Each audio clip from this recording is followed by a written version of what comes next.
Hey, we're here to bite some dicks. What's going on? What's going on? Back once again to review a new movie that just hit theaters. And this is going to be a fun one because this is a R-rated comedy about some awesome freaking dogs. And if you're a dog lover, I'm sure you will get a big kick out of watching this movie, especially if you're a Will Ferrell fan. And tonight we are reviewing Strays. Like I said, starring Will Ferrell and Jamie Foxx. And as always, if you guys want to check us out, hit that like, subscribe, hit that bell so you get notifications when we drop videos because we're always dropping something new. And don't forget about Will Forte as the worst dog owner ever. Yeah, Will Forte is the worst dog owner ever. As Doug. Yeah. Doug. I tell you though, man, jumping right into this. Spoilers, by the way. Yeah, spoilers. If you haven't seen it, I highly recommend going and see this. Go support your local theater, and go check this out. I love me some Will Ferrell, so I was game for this no matter what. I love me some dogs, so no, there's just another check. And Jamie Foxx is always pretty damn funny. And you got Randall Park. You got Isla Fisher, I think her name is. I don't know how you pronounce it. Isla Yeah, or something. Rob Riggle, isn't he the guy from the? He's in a bunch of stuff. Hot Tub Time Machine, and a bunch of other stuff. I mean, he's in Ted. You got Josh Gad. They got some of the usual suspects that are big in comedy. They picked the right voices for the dogs, that's for sure. Yeah, Randall Park is hilarious as the big dog with, like the big dog, but he's very soft, and who is it? Rob Riggle is like the police German Shepherd. And then you got Brett Gelman, who plays like he's from Stranger Things, and he plays like the what is it? He's in the animal shelter at the animal shelter. Yeah, and he's absolutely hilarious in the little bit that we get. We do get a little Dennis Quaid cameo, which is another fun little cameo that we get. But I tell you, man, I had a blast with this. Like I was telling you before, the director is Josh Greenbaum. It's written by Dan Perrault. And both these guys really don't have much on their resume, so I feel like this is their this is their first big thing, and I'd say it's a knockout the park. I was laughing my ass off watching this. Usually Will Ferrell is the one who's going to be the hysterical one, and I'd say Jamie Foxx stole the show on this. Yeah, he was kind of so funny. Right. Yeah, Will Ferrell is very straight in this, and there's nothing bad about that because he has the perfect voice for what he's for that character for the dog. Yeah, it's perfect. But Jamie Foxx is like the bad motherfucking dog, the stray that's trying to show Will Ferrell the ropes. So how this movie starts, basically, it has almost like an open end, and it has like. This movie is all about dogs. It's not like you have a main character being the human and they have their pet dogs. It's more of you get an opening with Will Forte kind of treating this dog like shit and kind of showing you what the dog's life has been like. And then you get this joke that Will Forte keeps throwing this ball and dropping the dog, Will Ferrell, off at further spot, and he keeps coming back with the dog or the ball, and he's like, fuck. Yeah, so the fetch and fuck game. Farther and farther, yeah. Fetch and fuck game. And every time he drops him farther, his dog finds his way back.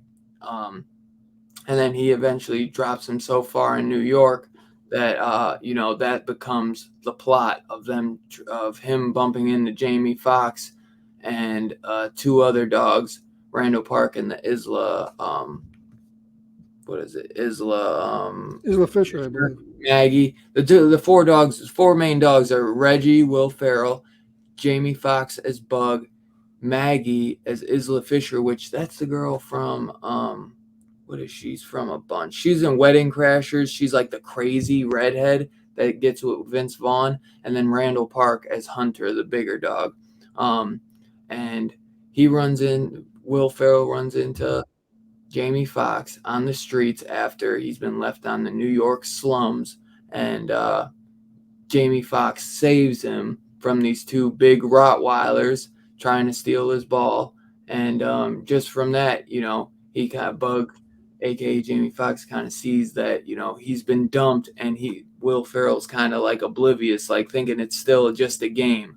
And he's like, nah, man, I'm going to show you the ropes, and I'm going to show you that being a stray isn't as bad as you think. You don't want a punk ass thing. You want to be on the streets where you can have fun, and it's absolutely hysterical. I mean, walking down saying, you piss on whatever you piss on, you own. Motherfucker, I got a house. I got 2 cars. He's like, I'm only 2 years old or 3 years old. He's like, and I'm a house owner. Fucking dog, man. It's just hilarious. Talking about fucking couches and shit. This is my favorite comedy of the year. And this movie, I was like, wow, man, they really went for it. Because a lot of comedies nowadays don't go the full R. They don't really go for it and earn that R rating if they even do to get an R rating. And this one, I felt really went for it. Yeah. I felt they could have went even a little bit more. But I feel like in this day and age, this was absolutely refreshing and just so. Well, I think they also wanted to keep the dogs likable. I mean, yeah. The thing you left out is, they finally let him know that he comes to the conclusion that Doug is a bad owner, and to get him back, he's gonna get the one thing that Doug likes the best. Because throughout the whole montage, all Doug is doing is like beating off to the whole fucking thing. Right. So he's gonna fucking go back and bite his dick off, and everybody's seen in the trailer. Right. And the whole movie's them getting back to Doug to do that. Yeah. But I love the I think if you just put dogs swearing, it's funny. Yeah. But this goes beyond that. I mean, they come up with some really clever situations for the dogs that go above and beyond that. The whole drug scenario they go through, and when they're in the I love that scene too, where this movie has heart. It's not just about swearing and getting them into funny stuff, but you do. If you're a dog lover, you'll love these guys. You really love these dogs, and you want them to succeed. And it has that one scene where they're at a carnival and they're shooting out fireworks, and what the fireworks appear to be to the dog.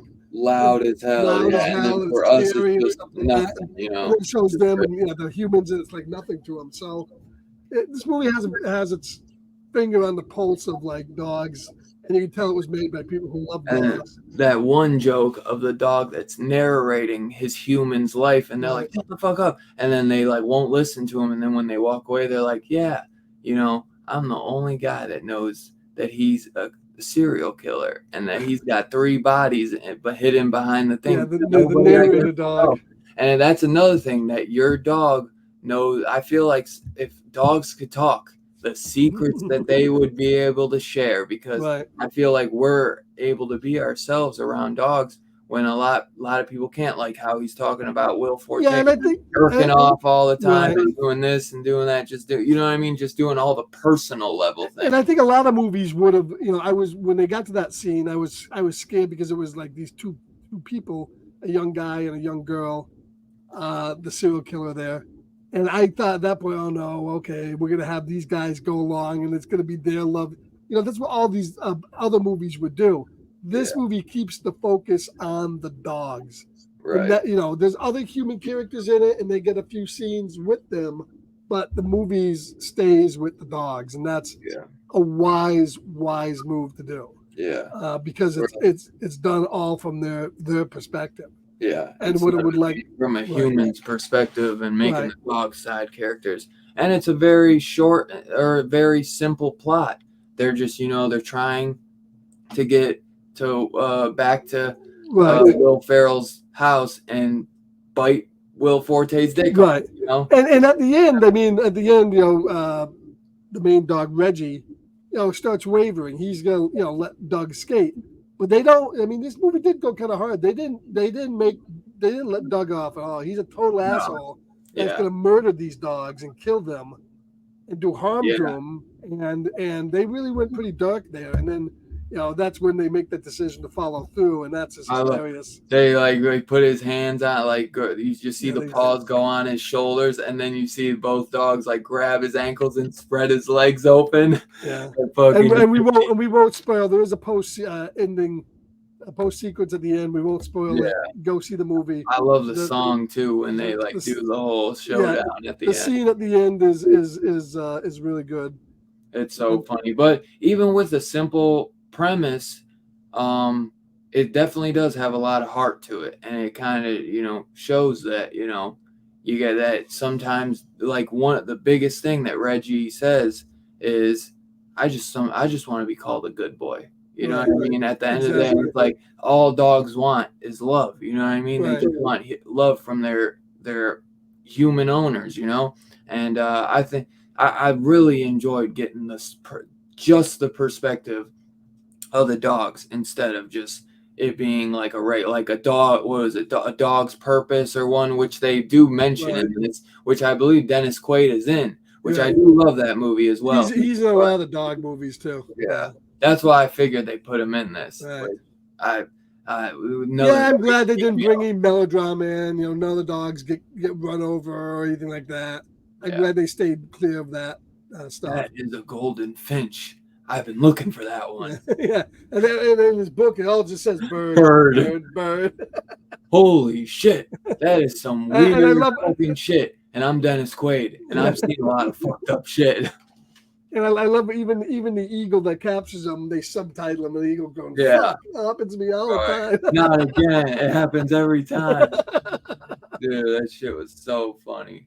Oh my god. And then Hunter, I love how he's like this dog that was supposed to be a police dog, and he's kind of like this big dog that's too scared, and they always call him this big swinging dick, but he's just the softest motherfucker, letting the little Chihuahua dog just punk him every day. Yeah, I love the scene they do in the jail where he's trying to get the keys. So the girl's talking to him, so he gets a hard on. Yeah. And they, to get the keys, which are way over here. They show his dick, and it's only about this big. Right. They got this big. They go, I almost got it. I could have did it.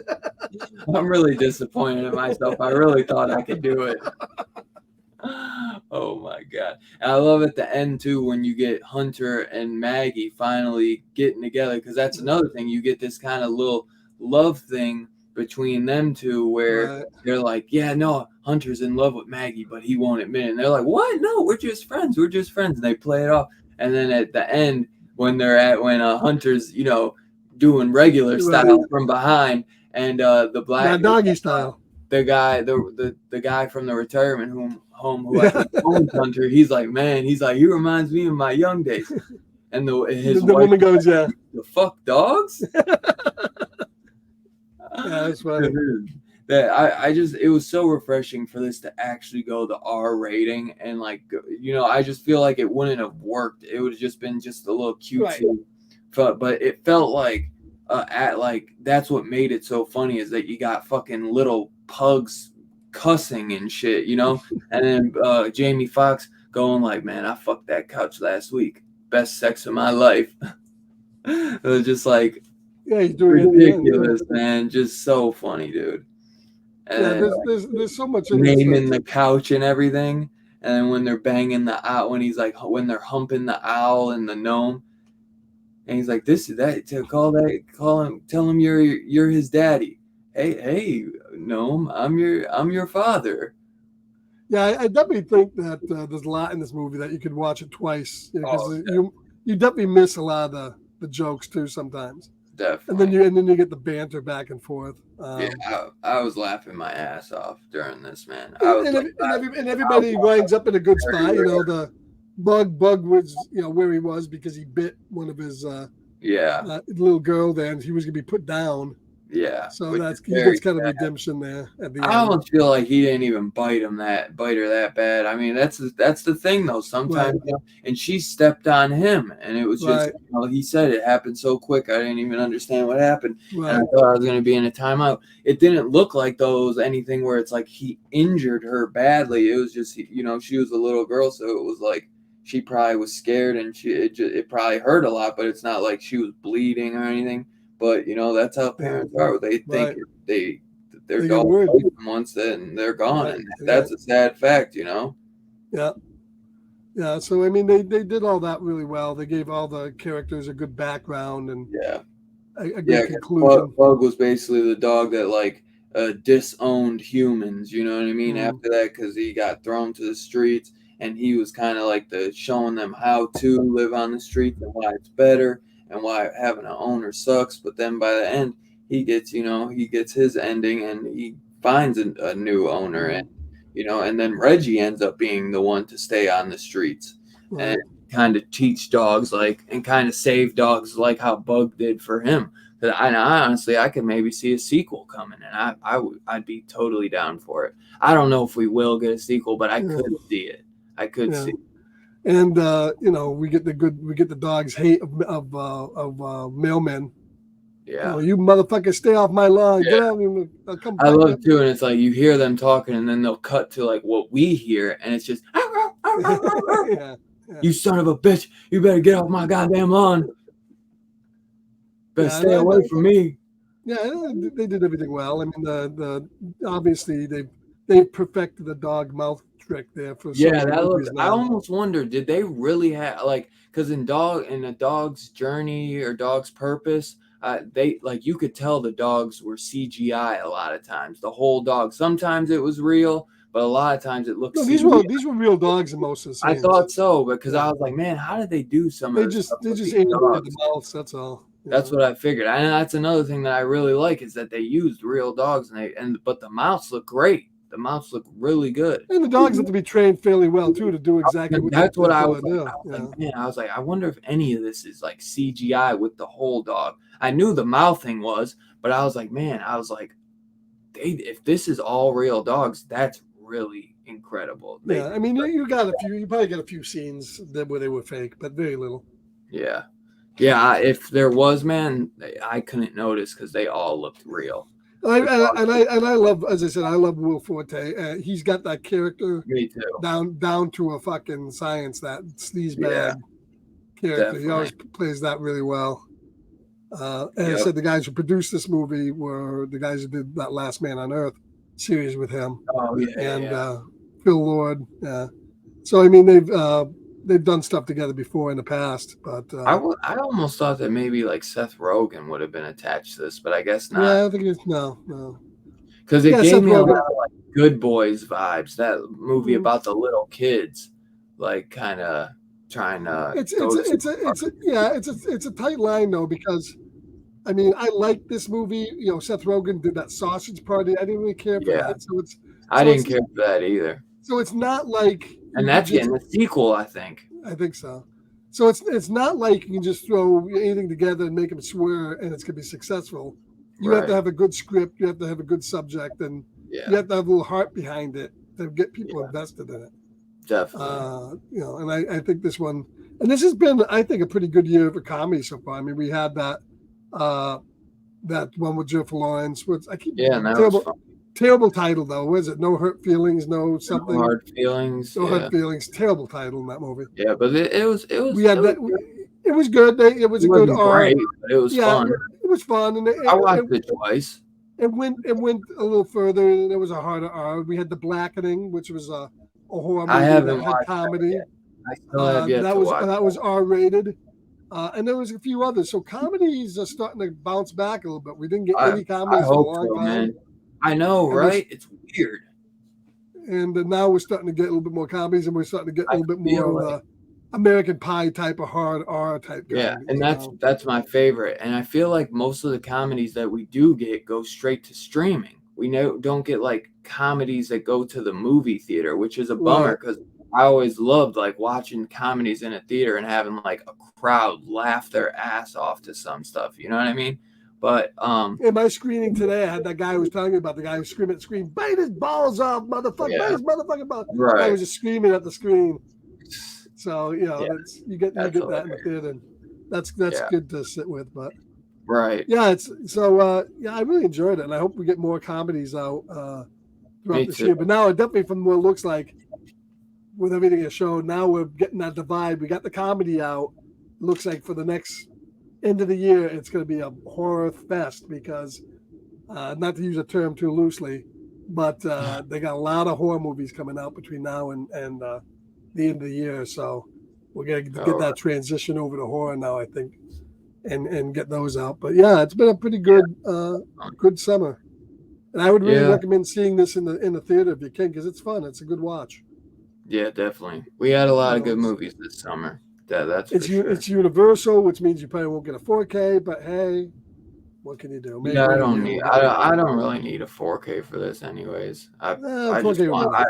It's not really needed. All new movies should get 4Ks. Yeah, not saying that they shouldn't, but I'm just saying like it's not the end of the world if I don't.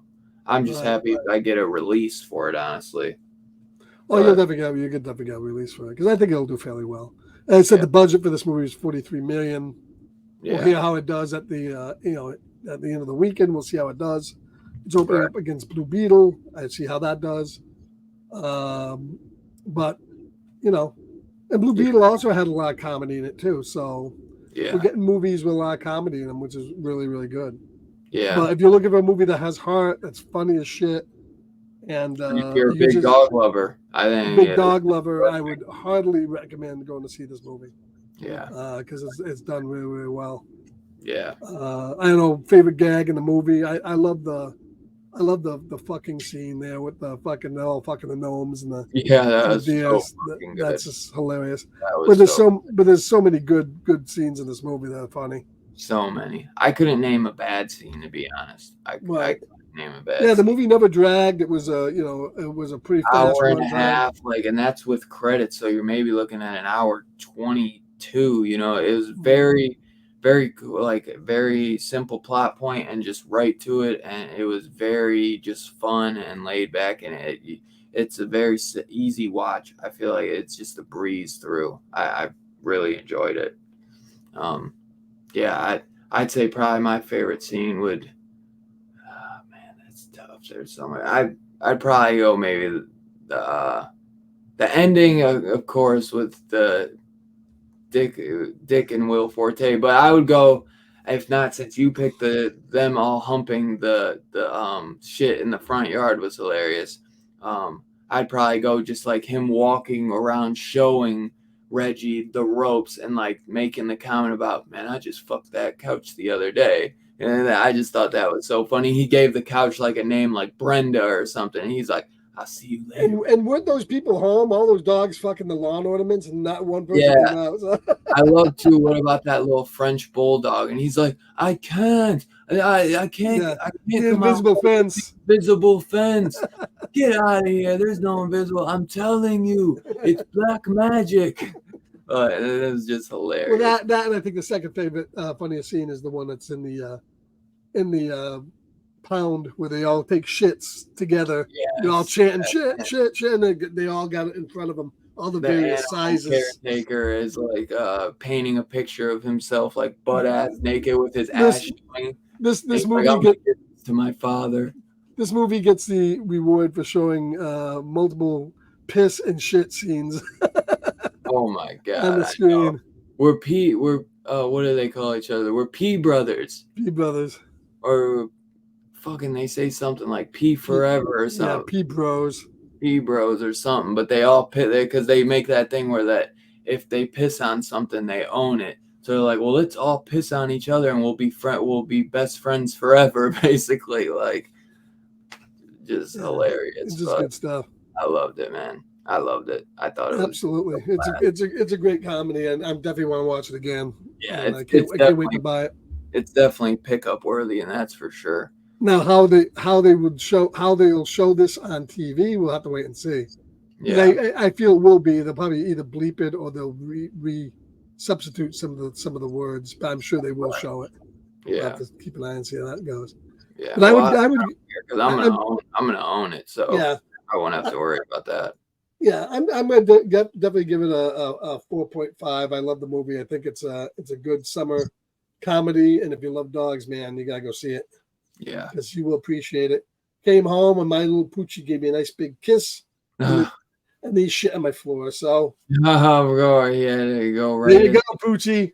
I probably go like 4.75 because The only thing I'd say that there was nothing wrong about the movie. I just could have had more of it. So honestly, I could give this a 5, honestly. And I'm being like biased because yes, it maybe isn't like a perfect movie, but to me, the premise is just so simple and it's just so fun that there's like really nothing I can take away to say it shouldn't have done this, it should have done that, it shouldn't have done this, it should have done that. So for me, it almost is a perfect movie in that sense because it's everything I love. It's a great comedy. It's got great jokes. It's got dogs, which I love. The cast is hilarious. So I guess, I'll give it a 5, man, because I had a blast with it. And it's definitely pickup worthy. And maybe, yes, I'm being, like I said, being biased. And maybe it isn't a 5 and it's more of like a 4 or 4.5, like realistically. But for me, being just a huge movie fan and I love comedies and we haven't gotten many comedies like this, and this is probably my favorite comedy of the year. I'm giving it a 5, man. I had a blast with it and I was laughing out loud, and I don't get that much. Normally I'm laughing and chuckling, but I was like literally laughing out loud to a lot of these jokes. Yeah, and this is absolutely. And it's cute, fun, R-rated dogs making crazy ass jokes, and it's hilarious, man. Shitting all over the place and just letting the fucking guy fucking fall in it and then pissing on him, and just like it's just hilarious, dude. And just the ending, the build up to the end is awesome. The build up to that ending, awesome. I definitely think it's my favorite comedy of the year so far as well. Yeah. So. Hell yeah. So yeah, we would definitely recommend it. For you and a 5 for me. I think that's very, very 4.69 because there is a lot of shagging in this movie. Yeah. Like I said, reminds me of me in my young days. You fuck dog, motherfucker. Yeah. So me and Scarpad highly recommend going and checking this out in theaters. That's for sure. And I think I say for the both of us that this is pickup worthy when it comes out on Blu-ray or hopefully 4K. I'm not counting on it. It's universal. If The Secret Life of Pets, which is another movie I did like. I like those movies. Yeah. Have you ever seen The Secret Life of Pets? Those got 4Ks. This can get a 4K. I was gonna say, I hope it does. Yeah. We'll see. Yeah. Universally, you never know. Yeah, you never know. It's crazy, but as always, guys, be on the lookout for our next review. Coming soon, sometime next week will be the review our first review, Dr. No, the first James Bond movie. On the road to doing the entire James Bond franchise. Yep. All 25 films, 26 if we do Never Say Never Again. They'll be coming out gradually, they'll be coming out sporadically, but 1 or 2 movies. But we're gonna get them done. But I haven't seen like really any of the 007 movies, so I'm looking forward to diving into them. Yeah, so watch for that next week at some point. Like I said, hit that like button, hit the subscribe, hit the bell so you get notifications, especially if you're a 007 fan, if you're a horror fan. We plan to do a lot more stuff coming up on the channel, and be tuned in because we're gonna be doing new movies, we're gonna be doing older movies, and we got October coming, so Horror Fest is coming, baby. So we're gonna have a lot of good stuff coming. So be on the lookout, and as always, have a great night. Have a good one, guys, and we will catch you guys next time. We'll see you guys in the next video, man. Yes, sir. Peace out, guys.